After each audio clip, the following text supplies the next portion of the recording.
Hello, this is Tony Heller from RealClimateScience.com. Winston Churchill said, "Those who fail to learn from history are doomed to repeat it." But an even bigger danger are those who learn from the bad points of history and repeat them intentionally. On February 27, 1933, there was an arson attack on the German parliament in Berlin.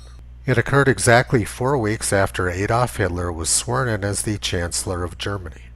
This became the excuse to suspend civil liberties and gave the Nazis complete control over the government. Fast forward to January 6, 2021. There was a large demonstration at the Capitol building in Washington which turned violent. Joe Biden said, "What we witnessed yesterday was not dissent, it was disorder. They weren't protesters, they were rioters, insurrectionists, and domestic terrorists. I wish we could say we didn't see it coming, but that isn't true. We could." So Joe Biden says that a large group of people wearing Make America Great Again hats at the Capitol building were not protesters, they were terrorists, and that he knew that violence was coming. And yet the Democratic mayor of the District of Columbia and Nancy Pelosi, who's in charge of Capitol security, refused to allow the FBI to help out with security at the protest. The FBI warned that there was going to be violence at the demonstration, and yet the Democrats in charge of security refused to allow them to help out.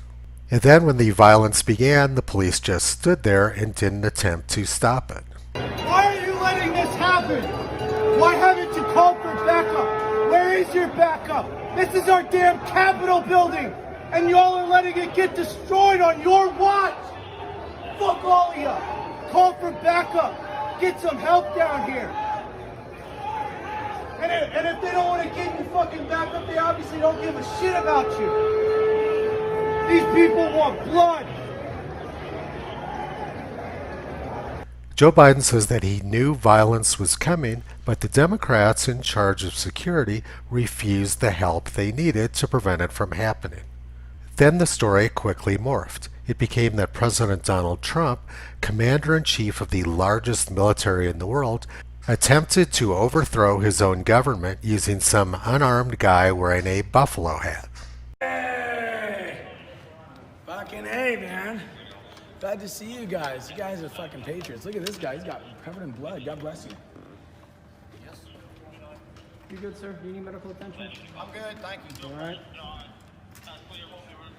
I got shot in the face. Where are they? I got shot in the face with some kind of plastic bullet.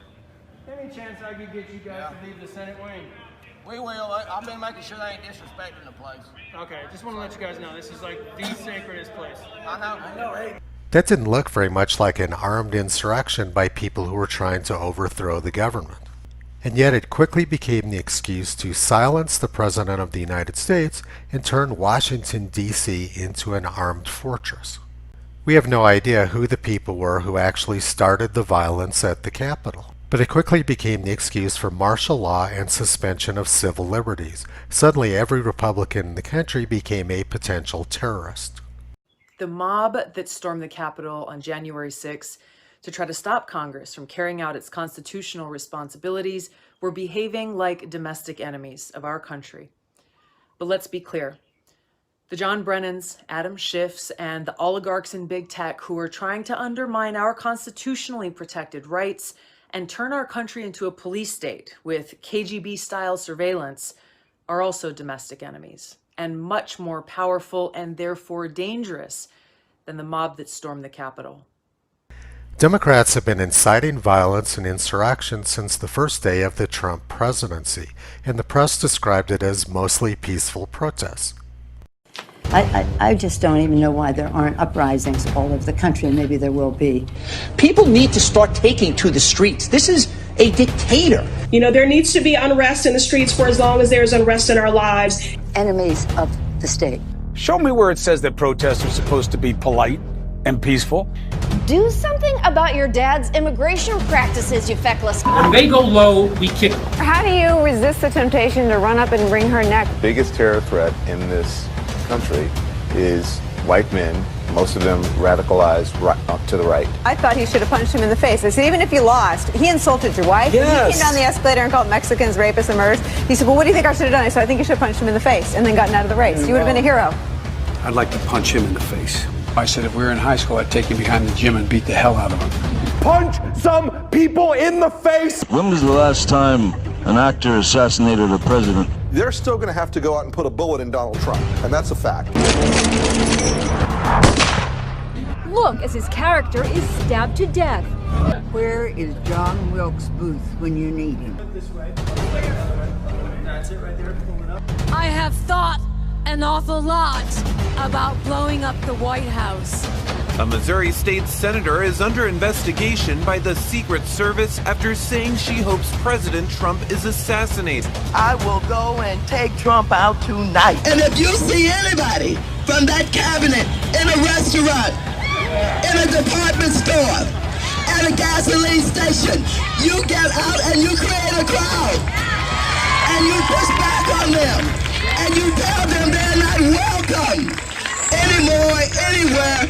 And sadly, the domestic enemies to our voting system and our honoring our Constitution are right at 1600 Pennsylvania Avenue. They're not going to stop before Election Day in November, and they're not going to stop after Election Day. And that should be, everyone should take note of that on both levels, that this isn't, they're not going to let up, and they should not. If you think we're rallying now, you ain't seen nothing yet.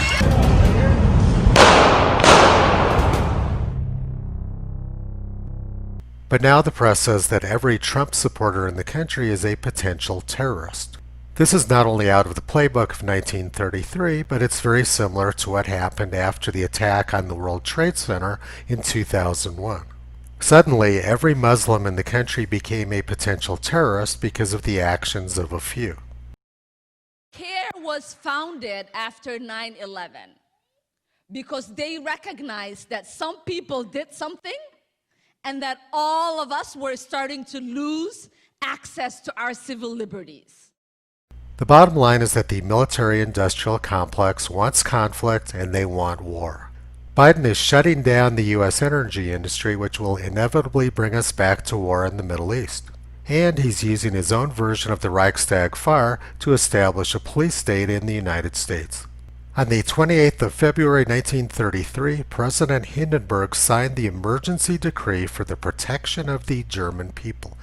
This decree suspended the democratic aspects of the Weimar Republic and declared a state of emergency. This decree gave the Nazis a legal basis for the persecution and oppression of any opponents who were framed as traitors to the Republic. The decree also removed basic personal freedoms such as the freedom of speech. This sounds an awful lot like what Tulsi Gabbard is describing as the actions of the administration and that of big tech. Toto thinks we better learn the lessons of history because the bad guys are using it as their playbook.